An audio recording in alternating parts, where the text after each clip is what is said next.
Hello hi RBC మహిళా ప్రేక్షకులకి స్వాగతం. ఇప్పటి వరకు గర్భ సంస్కార్ సిరీస్లో మనం ఎన్నో ఆసక్తికరమైన ముఖ్యమైన అంశాల గురించి మాట్లాడుకుంటూ వచ్చాం.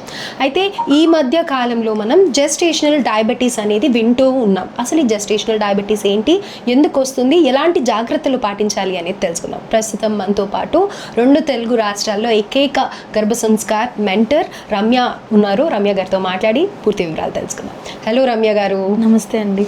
సో జెస్టేషనల్ డయాబెటీస్ అనేది ఈ మధ్యన ఎక్కువగా చూస్తూ ఉన్నాం ఆడవాళ్ళలో. మరి ఈ ప్రెగ్నెన్సీ టైంలో రావటం, దానివల్ల అనేక ఇబ్బందులు పడటం. అయితే దీనికి సంబంధించి తల్లి బిడ్డ ఆరోగ్యంగా ఉండాలి అంటే ఈ సమయంలో ఎలాంటి ఆహారం తీసుకోవాలి, అలాగే ఈ జెస్టేషనల్ డయాబెటీస్ అనేది ఎందుకు వస్తుంది అనేది తెలియజేయండి. సో అసలు first of all gestation diabetes ఎందుకు వస్తుంది? ఇన్సులిన్ రెసిస్టెన్స్ ఇంక్రీజ్ అవ్వటం వల్ల. సో యూజువల్లీ ప్రెగ్నెన్సీ టైంలో మామూలుగానే బాడీ స్ట్రెస్లో ఉంటుంది. సో ముందు కనుక ప్రెగ్నెన్సీ రాకముందు ఎవరైనా మహిళలు ప్రీ డయాబెటిక్ కండిషన్లో ఉన్నా, కొంతమందికి న్యాచురల్గానే రెసిస్టెన్స్ ప్రెగ్నెన్సీ వచ్చిన తర్వాత పెరిగిపోతుంది, ఇన్సులిన్ రెసిస్టెన్స్.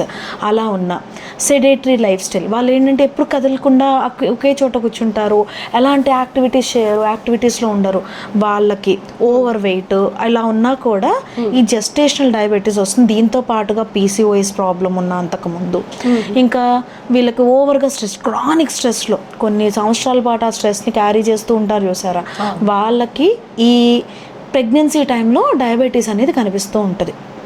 ఓకే, సో ఇప్పుడు ఆ డయాబెటీస్ కండిషన్ అనేది కేవలం మదర్ వరకు ఉంటే ఓకే, కానీ ఈ డయాబెటీస్ కండిషన్ ఉండటం వల్ల రీసెంట్ ఎపిజెనెటిక్స్ సైంటిఫిక్గా రీసెర్చ్ చేసినప్పుడు ఏం తెలిసిందంటే, ఆ జెస్టేషనల్ డయాబెటీస్ వచ్చిన పిల్లలు, ఆ మదర్స్ క్యారీ చేసినప్పుడు పిల్లలు ఉంటారు కదా, ఫ్యూచర్లో వీళ్ళకి టైప్ 2 డయాబెటీస్ రావడానికి 21% ఎక్కువ ఉంటుందండి. సో డయాబెటీస్, జెస్టేషనల్ డయాబెటీస్ అనేది ఏముందిలే, అది తర్వాత వెళ్ళిపోతుంది అని అనుకోవడానికి ఉండదు అని అనేసి అని అంటూ ఉంటారు. ఇప్పుడు నార్మల్ ప్రెగ్నెన్సీ కండిషన్లో వాళ్ళకి ఏ డయాబెటీస్ లేదు, ఏ స్ట్రెస్ లేదు, మామూలుగా ఉన్నారు, వాళ్ళకి టైప్ 2 డయాబెటీస్ వచ్చే ఛాన్స్ ఆ పిల్లల్లో, వాళ్ళు కన్న పిల్లల్లో రావడానికి ఒక 3 to 4% ఉంటుంది. కానీ జెస్టేషనల్ డయాబెటీస్ మదర్ కనుక ఉంటే పిల్లల్లో 21% ఛాన్స్ ఎక్కువ ఉంటుంది. ఖచ్చితంగా జీన్స్ వాళ్ళు క్యారీ చేస్తారు. సో ఇది మదర్కే కాదు, బిడ్డకు కూడా హార్మ్ చేస్తుంది, ఫ్యూచర్లో ప్రాబ్లమాటిక్ అవుతుంది. అందుకే మనకి పెద్దలు చెప్తారు కదా, డయాబెటీస్ ఇంట్లో ఉంటే అది వారసత్వంగా వస్తుంది అనేది. వారసత్వంగా వస్తుంది అనేది నిజంగా వాళ్ళ నుంచి డైరెక్ట్ కాదు, ఆ ఇన్ఫర్మేషన్ లోడ్ అనేది ఇక్కడ తల్లి ద్వారా పడటం వల్ల పిల్లలకు అది క్యారీ అయ్యే పర్సంటేజ్ అనేది పెరుగుతుంది అన్నమాట. సో మరి డయాబెటీస్ కొంతమందికి ఏం చేసినా ఆటోమేటిక్గా బాడీయే అది సహకరించదు, వాళ్ళకి సెన్సిటివిటీ ఉంటుంది అనుకుందాం. సో వాళ్ళు చక్కగా స్ట్రెస్ని కంట్రోల్ చేసుకుంటూ, ప్రాపర్ డైట్ తీసుకుంటూ, సెడేటరీ లైఫ్ స్టైల్ కాకుండా చక్కగా యాక్టివ్గా యోగా, వాకింగ్ లాంటివి చేస్తూ ఉంటే డయాబెటీస్ కంట్రోల్లో ఉంటుంది ఫస్ట్. ఓకే, అలా కాదు, డయాబెటీస్ వచ్చినా కూడా కొంతమంది ఏంటంటే ఏం చేయరు. ఎందుకంటే కొంతమందికి కండిషన్స్ ఈ రోజుల్లో మనం చూస్తున్నాము. ఇప్పుడు ఐవీఎఫ్ ద్వారా ప్రెగ్నెంట్ అయినప్పుడు వాళ్ళకి ఏంటంటే ట్విన్ ప్రెగ్నెన్సీ రావటము, కదలకుండా బెడ్ మీదే ఉండిపోవాలి కంపల్సరీ అని అంటారు. ఇప్పుడు వాళ్ళ బెడ్ మీద ఏ మనిషి అయినా బయటకు రావాలా, కొంచెం అట్లా నలుగురితో మాట్లాడినప్పుడు కొంచెం బ్రెయిన్ రిలాక్స్ అవుతుంది. వీళ్ళని రూమ్లో పెట్టేసి బెడ్ రెస్ట్ చెప్పారు కదా, కిందకు కూడా దిగిన అన్ని పనులు అక్కడే చేపిస్తూ ఉంటారు. ఇప్పుడు ఏమవుతుంది, ఆటోమేటిక్గా వాళ్ళు స్ట్రెస్ ఫీల్ అవుతూ ఉంటారు, ఆల్రెడీ క్రానిక్ స్ట్రెస్లో ఉంటే ఇంకా స్ట్రెస్ యాడ్ అవుతూ ఉంటుంది. సో కాబట్టి ఫస్ట్ యాక్టివ్ లైఫ్ స్టైల్ అనేది ఫస్ట్ నుంచి కూడా ఉంచుకోవాలి. ఓవర్ వెయిట్గా ఉండకుండా చక్కగా మంచి ఫుడ్, ఏదైతే డయాబెటీస్ కంట్రోల్గా ఉంటుందో ఆ ఫుడ్, ఎక్కువ కార్బోహైడ్రేట్స్ తీసుకోకుండా, స్వీట్స్ ఇవన్నీ బయట జంక్ ఫుడ్ అవన్నీ అవాయిడ్ చేసేసి కరెక్ట్గా ప్రోటీన్. ఇంకొకటి ఏంటంటే డైట్ తీసుకునేటప్పుడు జెస్టేషనల్ డయాబెటీస్ ఉన్నవాళ్ళు చక్కగా మీల్కి వెళ్ళే ముందు, బ్రేక్ఫాస్ట్, డిన్నర్ ఆర్ లంచ్కి వెళ్ళే ముందు ఒక 10 నిమిషాలు వాక్ చేయండి, ఒక 5 నిమిషాలు వజ్రాసనంలో కూర్చోండి, మీల్ తీసుకోండి, మళ్ళీ అయిపోయిన తర్వాత ఇంకొక 10 నిమిషాలు వజ్రాసనంలో ఉండండి, లేదా 5-10 నిమిషాలు ఉండి మళ్ళీ ఒక 20 నిమిషాలు వాక్ చేయండి. డయాబెటీస్ అనేది మీకు ఇంత కూడా ఎక్కువైనట్టు కనిపించదు. చాలా ఇప్పటి వరకు మన దగ్గర ప్రాక్టీస్ చేసిన గర్భ సంస్కార్ మదర్స్ ఎవరైతే ఉన్నారో జెస్టేషనల్ డయాబెటీస్ ఉన్నా కూడా వాళ్ళ లెవెల్స్ అన్నీ లో అయిపోయి మళ్ళీ డాక్టర్స్ నార్మల్ చేయొచ్చు, నీకు లెవెల్స్ అన్నీ లో అని ఉన్నాయి, నార్మల్ డెలివరీ చేసిన వాళ్ళు కూడా ఉన్నారు. So, ఈ ఓకే, ఇదొక కాంప్లికేషన్ కూడా ఉంటుంది ఉంటుంది, అవును. ఓకే, డయాబెటీస్ ఉంటే కనుక నార్మల్ డెలివరీ ఎక్స్పెక్ట్ చేయలేదు. ఎక్కువ అంటే ఇప్పుడు కొంతమందికి ఎక్కువ పాయింట్స్ చూపిస్తుంది డయాబెటీస్. ఇప్పుడు మినిమల్ లెవెల్స్లో ఉంటే ఏవి ఇబ్బంది లేదు. కొంతమంది ఇలా చెప్పాను కదా, సెడేటరీ లైఫ్ స్టైల్ ఫాలో అవుతూ ఉంటారు. వాళ్ళకి సడన్గా ఇంక్రీజ్ ఆఫ్ బ్లడ్ షుగర్ అంటే ఆటోమేటిక్గా బ్లడ్ షుగర్ సడన్గా ఇంక్రీజ్ అయితే ఎవరికైనా ఏం చేయలేం కదా, ఆటోమేటిక్గా అప్పుడు సిజేరియన్కి వెళ్ళిపోవాల్సి వస్తుంటుంది. దాంతోపాటు బీపీ కూడా యాడ్ అవుతూ ఉంటుంది కొన్నిసార్లు. సో కాబట్టి జెస్టేషనల్ డయాబెటీస్ ఇప్పుడు చెక్లో ఉంచుకోవాలి అంటే ఫస్ట్ మదర్ కామ్గా ఉండి ఫుడ్ ప్రాపర్గా తీసుకుంటూ మంచిగా ఉంటే సరిపోతుంది.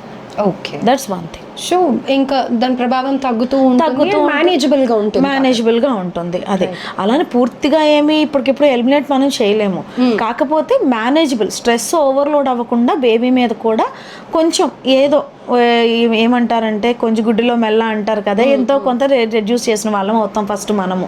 ఓకే, అది సో కంట్రోల్లో ఉంచుకోవాలి. డయాబెటీస్ ప్రెగ్నెన్సీలో ఏమనుకుంటామంటే ఏముందిలే ఇప్పుడు వచ్చింది ఆ తర్వాత పోతుందిలే అనుకుంటాం. పోయినా కానీ మళ్ళీ మీకు కొంతమందికి 3 నెలలు మళ్ళీ నార్మల్ టైప్ 2 డయాబెటీస్ వచ్చిన వాళ్ళు ఉన్నారు.